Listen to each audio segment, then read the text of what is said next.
Hi everyone. The cooler weather is coming, so what better time than make a quilted fall jacket?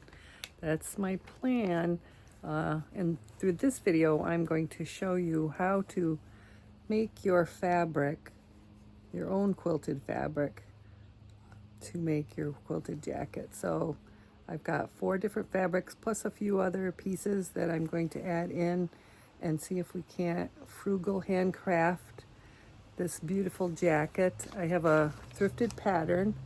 It was 25 cents. You can get it on eBay, or I think Etsy might still have one. But that's going to be the project that we're going to work on. And I have to say, I bought some of the fabric when we were on vacation. I did not know how much fabric I was going to need. So I bought a half yard of 4 different fabrics. And that wasn't quite enough. I have some in my stash that is going to get added to this. And I'm going to see if I can get enough quilted panels made in order to make this lovely quilted jacket in time for fall. So come with me and we'll see how it goes. This first part is going to show us how to make the fabric, and then the second part will show us how to put together the jacket. So here I am practicing my random layout and measuring it against the pattern pieces for my jacket. So this is going to be the front, and I'm going to need 2 of these. So I'm not quite sure. I might save on 1 row at the end. I might not need all of that, so that would be good. Okay, I'm showing you my process on making my fabric for my quilted jacket. And I had bought 4 half yards of fabric to start out with. I was not home. I didn't have my pattern with me, but I thought that would probably be enough. It's really not once you quilt it. It's a little short. So I think I have enough. I've added some other scraps that I had at home in. And then I wanted to show you, these are my square piles. And I went to a website called grannysquarecolors.com, and it's a random generator. So it'll take your colors and it'll randomly generate different patterns. So I just named mine, medium brown. This one was orange, so that I could tell the difference. It's kind of a very easy, simple website to use, but very helpful. I thought it was really good at generating something fairly random looking. And you could regenerate if you wanted something different.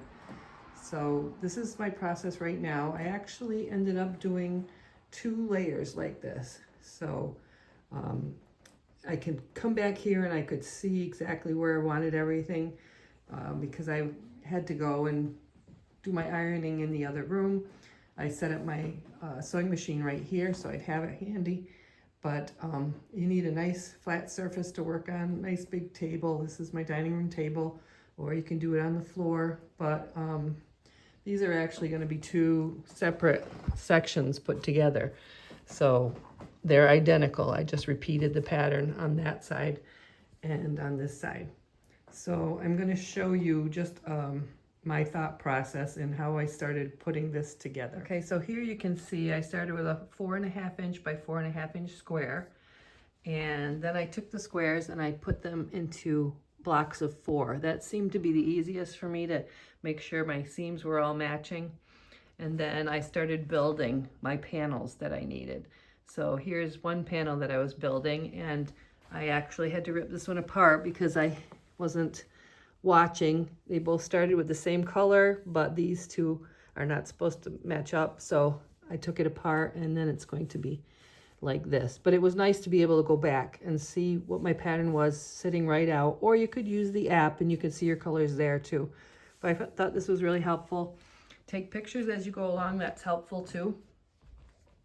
But this is the panel that I need, is a panel like this for the different pieces of my pattern. So this will fit on here. This is one of the front pieces, and I'm going to make an identical one to this. So that's going to go on that piece. And then I need to do the back and the sleeves as well. So I think I'm headed in the right direction in order to just make the fabric and get started with that. I was hoping to incorporate an old barn jacket, denim barn jacket I had. I don't know that I'm going to be able to do that. So I'm going to start with this and see where I can go from there.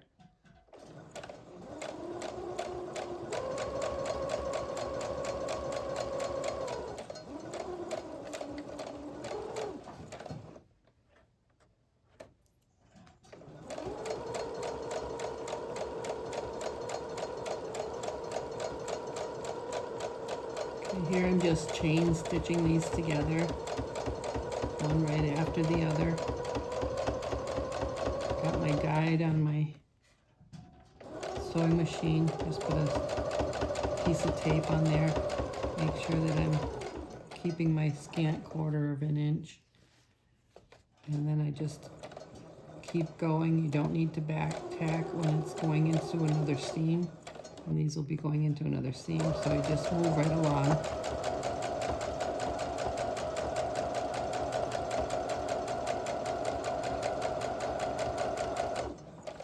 Okay, then I just take them and snip them all apart. And before I go to the iron, I go back to my layout on the table and I place them all on top of their identical piece, so that I can make sure that I have them in the right placement. And then I can see where I can do my seam nesting. So one row is going to be ironed in one direction and the other row will be ironed in the opposite direction. So what you really want is one laying this way, and then the one that you're going to be sewing to is going to lay the opposite way. So it's going to be a nice flat seam. So this one's going to be going over to the right. And then you're just going to take those pieces and nest them together. Put the stitches right on top of each other. And then start pinning from there. And that's how you're going to do that. But before I do that, I do put them out, and it takes me a little while sometimes to match them up. It gets a little busy. You've got all these fabrics, and I try to keep them in order, but I don't usually end up doing a very good job with that. So what I do is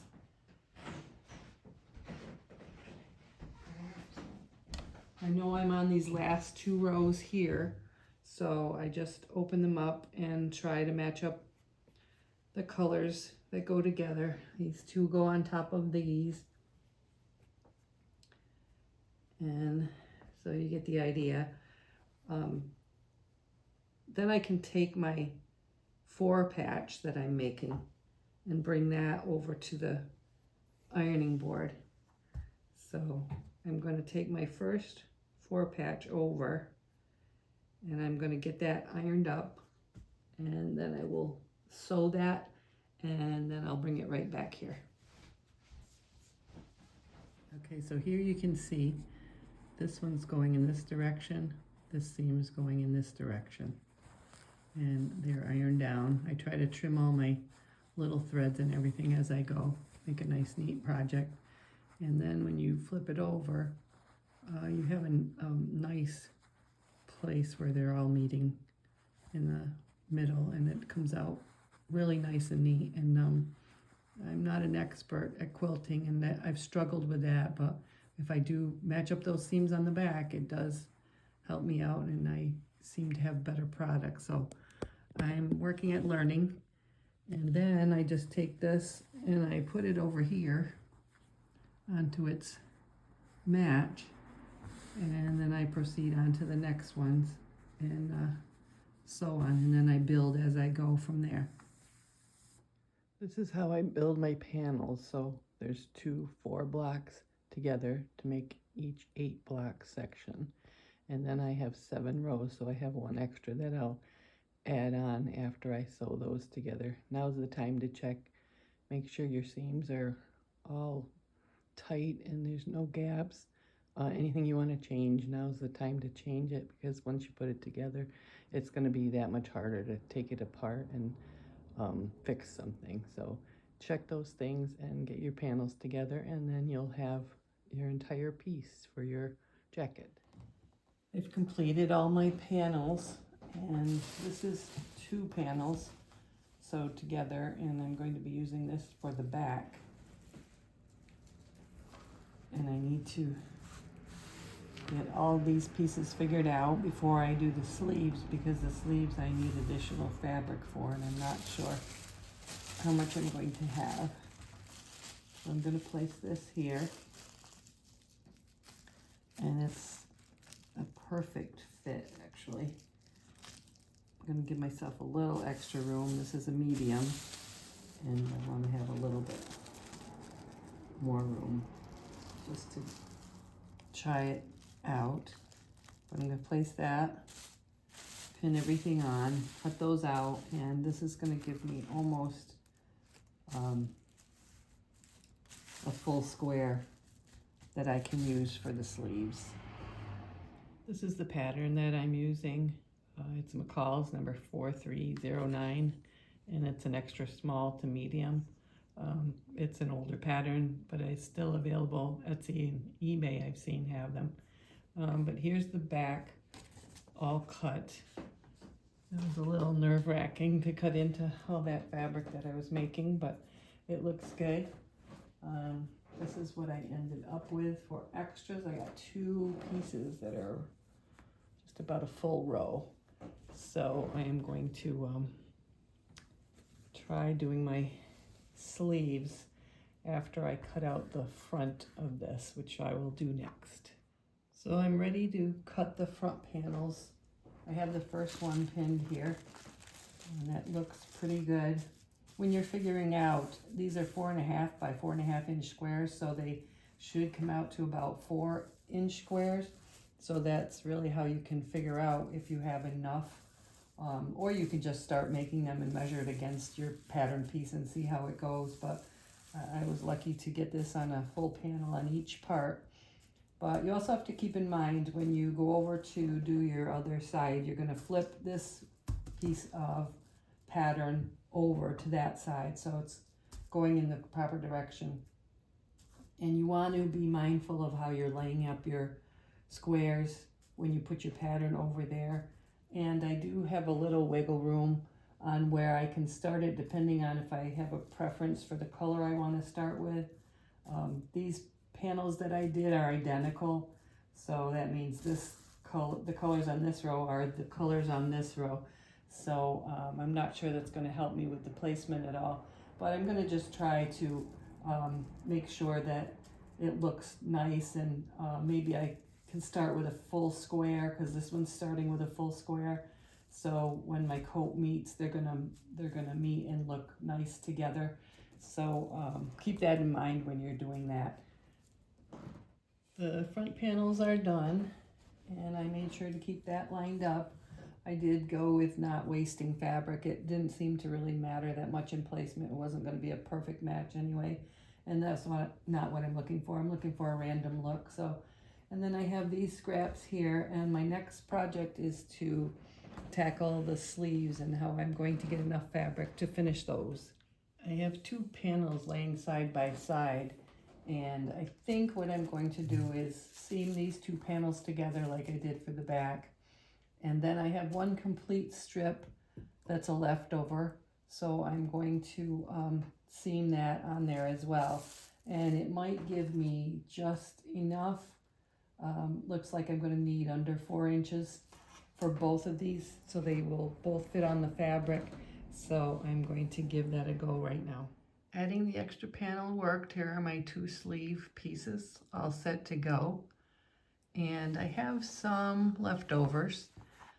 Some pretty good size leftovers, because I hadn't decided on pockets yet, and I'm also going to hopefully put a collar on, so I do have some pieces left, and I also have quite a few squares left, but not in every color. So I've accomplished making my fabric for my pattern, and next up I'll be doing a part 2 to this series, and I will work on the jacket. I have a little bit of planning to do for that, but hopefully I will get that plan down and be able to start off and make a nice, efficient tutorial. I don't want to do a lot of long putting together or anything. I'll figure all that out before I do the video, so I can have the finished jacket for you soon.